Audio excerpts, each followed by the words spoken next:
Hello दोस्तों, आपका welcome है एडी पॉइंट यूट्यूब चैनल में। आज हम बात करने वाले हैं ऑर्गेनिक सेकंड के एक सेकंड लेक्चर की, जिसमें आज हम कवर करने वाले हैं स्ट्रक्चर ऑफ बेंजीन। तो सबसे पहले हम जान लेते हैं कि स्ट्रक्चर ऑफ बेंजीन का मतलब क्या होता है, क्योंकि जो बेंजीन होता है इसमें रेजोनेंस होता है, कंजुगेशन होता है और क्या होता है, इसमें जो पाई बॉन्ड है इसका डीलोकलाइजेशन होता रहता है। तो उसी बेस पर इसके स्ट्रक्चर्स को क्या किया गया, क्लासिफाई किया गया। तो सबसे पहले हम देखेंगे कैलकुलस स्ट्रक्चर, और दूसरा है केमिकल स्ट्रक्चर, और तीसरा है रेजोनेंस स्ट्रक्चर। अगर हम कैलकुलस स्ट्रक्चर की बात करते हैं तो हमारे जो साइंटिस्ट थे हमारे कैलकुलस साहब, इन्होंने बारिश में एक सांप को देखा जो अपनी पूंछ को क्या कर रहा था, अपने मुंह से लगा रहा था, ठीक है, जिससे इनको एक शेप दिखाई दिया और इन्होंने वहीं से बेंजीन रिंग जो है इसका क्या कॉन्सेप्ट उठाया।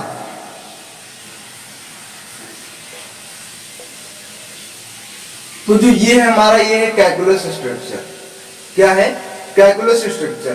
तो अगर हम कैलकुलस स्ट्रक्चर की बात करें तो कैलकुलस साहब ने सबसे पहला पॉइंट दिया, कौन सा, कि ये कंपाउंड क्या होते हैं, साइक्लिक कंपाउंड होते हैं। कौन से? ये क्या होते हैं हमारे, साइक्लिक कंपाउंड होते हैं। दूसरा पॉइंट दिया कि इन्होंने जो इसका मेन कार्बन होता है, या हम कह सकते हैं जो इसका एक कार्बन होता है वो क्या होता है, अटैच होता है, attached with 6 carbon.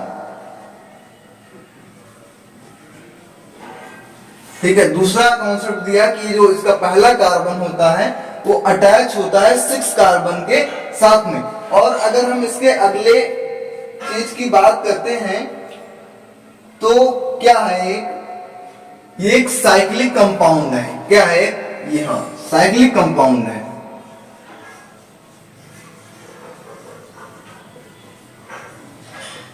Cyclic compound है।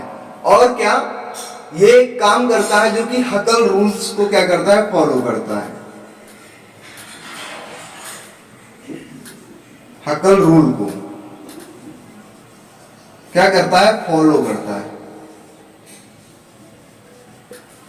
ठीक है, क्या करता है, हकल रूल को क्या करता है, ये फॉलो करता है।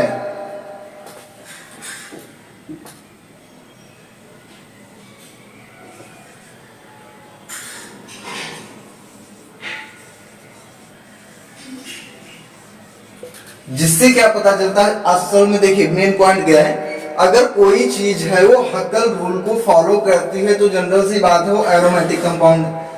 जब कैलकुलस साहब ने बताया कि ये हकल रूल को फॉलो करता है तो यहां से एक कौन सा टॉर निकल के आता है, क्या, कि एक एरोमेटिक कंपाउंड होगा। कैसा कंपाउंड होगा?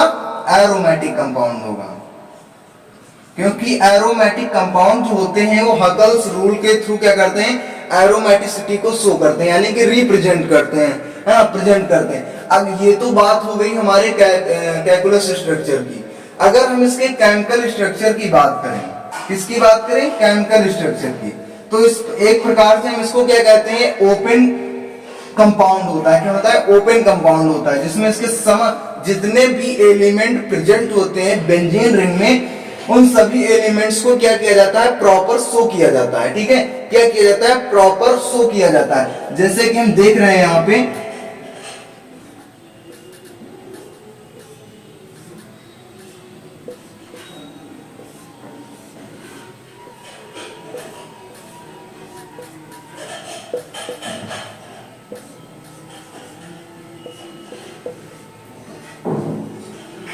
जो केमिकल स्ट्रक्चर है इसमें क्या है, हाइड्रोजन शो कर सकते हैं आप, नहीं भी शो कर सकते हैं। ठीक है, लेकिन हमने आपको समझाने के लिए सब कुछ यहाँ पर क्या क्या एक्सप्लेन किया, क्योंकि इसमें बहुत सी चीजें आपको क्या करनी है, बतानी है।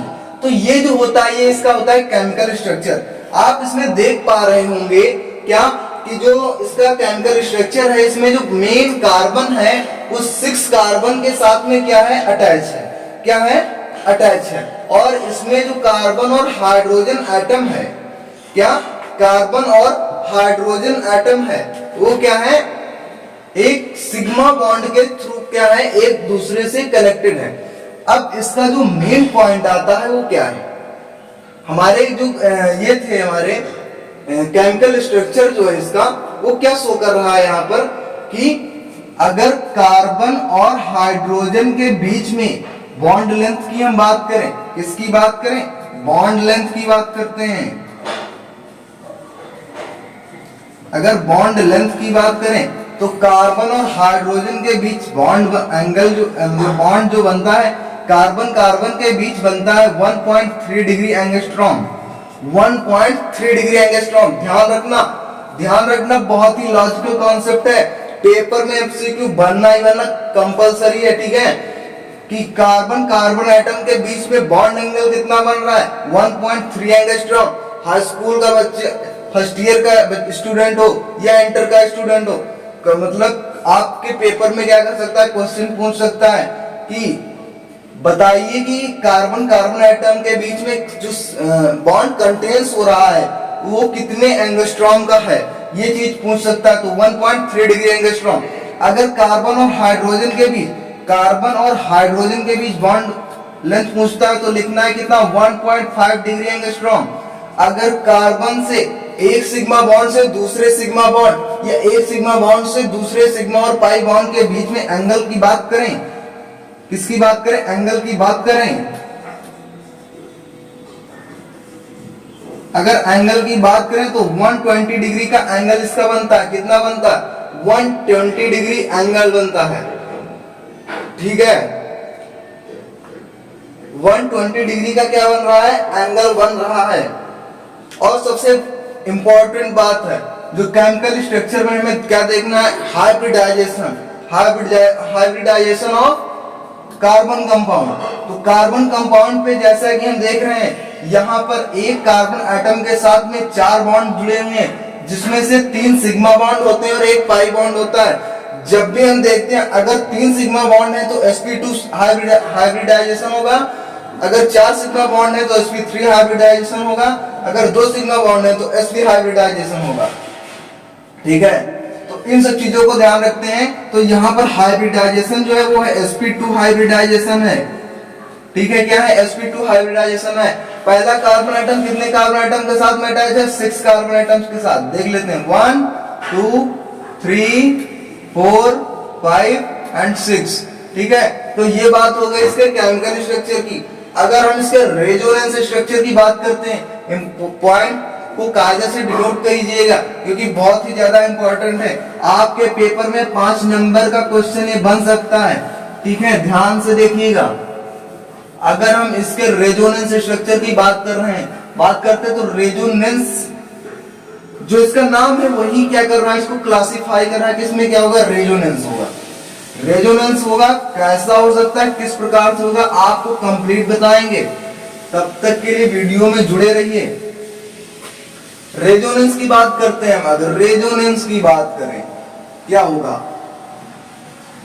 ये हमारा एक क्या साइक्लिक कंपाउंड है, क्या है, साइक्लिक कंपाउंड। यहां पर हम इसके 3 साइक्लिक कंपाउंड ले रहे हैं। सबसे पहली बात ध्यान रखिएगा, साइक्लिक कंपाउंड,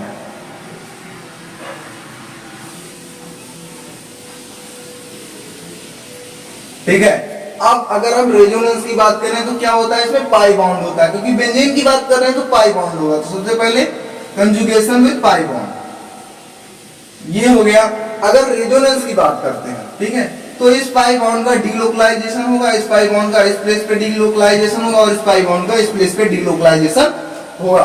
तो इसी के बिहाव पर हम इसमें क्या करेंगे, रेजोनेंस पुटअप करेंगे। क्या करेंगे, रेजोनेंस पुटअप करेंगे, ठीक है। जैसा कि इस बॉन्ड का डीलोकलाइजेशन इस बॉन्ड यहाँ पे हो रहा था, इस सिग्मा बॉन्ड के पास हो रहा था, ठीक है।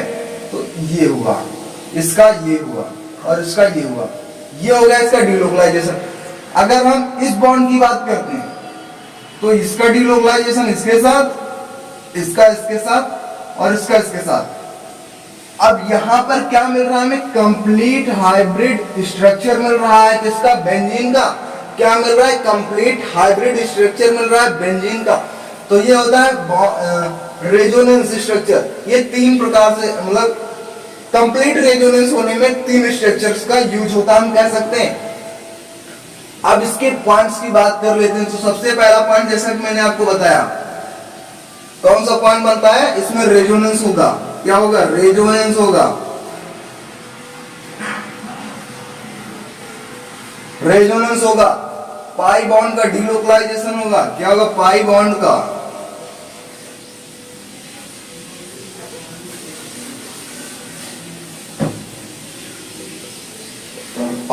का डीलोकलाइजेशन होगा। क्या करता है? शो करता है कंप्लीट हाइब्रिड स्ट्रक्चर को, यानी कि रेजोनेंस कंप्लीट हो रहा है। और क्या हो रहा है इसमें? कंजुगेशन हो रहा है। क्या हो रहा है? कंप्लीट कंजुगेशन हो रहा है। तो ये हो गया हमारा स्ट्रक्चर ऑफ बेंजीन। तो ये जो कॉन्सेप्ट, जो आज का कॉन्सेप्ट रहा हमारा स्ट्रक्चर ऑफ बेंजीन का रहा, इसमें मैंने आपको तीनों स्ट्रक्चर के बारे में कंप्लीटली क्या किया है, बताया। और यहाँ पे एक चीज आप ध्यान रखिएगा कि ये हकल्स रूल जो है बेंजीन में बहुत ही ज्यादा इंपॉर्टेंट रोल प्ले करता है। ठीक है, क्या करता है? बहुत ही ज्यादा इंपॉर्टेंट रोल प्ले करता है। तो इस चीज को ध्यान रखिएगा। अगले लेक्चर में हम जो कवर करने वाले हैं हकल रूल्स, थोड़ा सा इंट्रोडक्शन दिए दे रहे हैं आपको। हकल्स रूल जो होता है हमारा होता है 4n + 2 = पाई इलेक्ट्रॉन। क्या होता है? 4n + 1 = pi electron. n जो होता है वो होता है नंबर ऑफ इलेक्ट्रॉन। ठीक है, तो इन सब चीजों को ध्यान रखिएगा। अगले लेक्चर में हम हकल्स रूल के बारे में आपके साथ में क्या करेंगे, डिस्कशन करेंगे।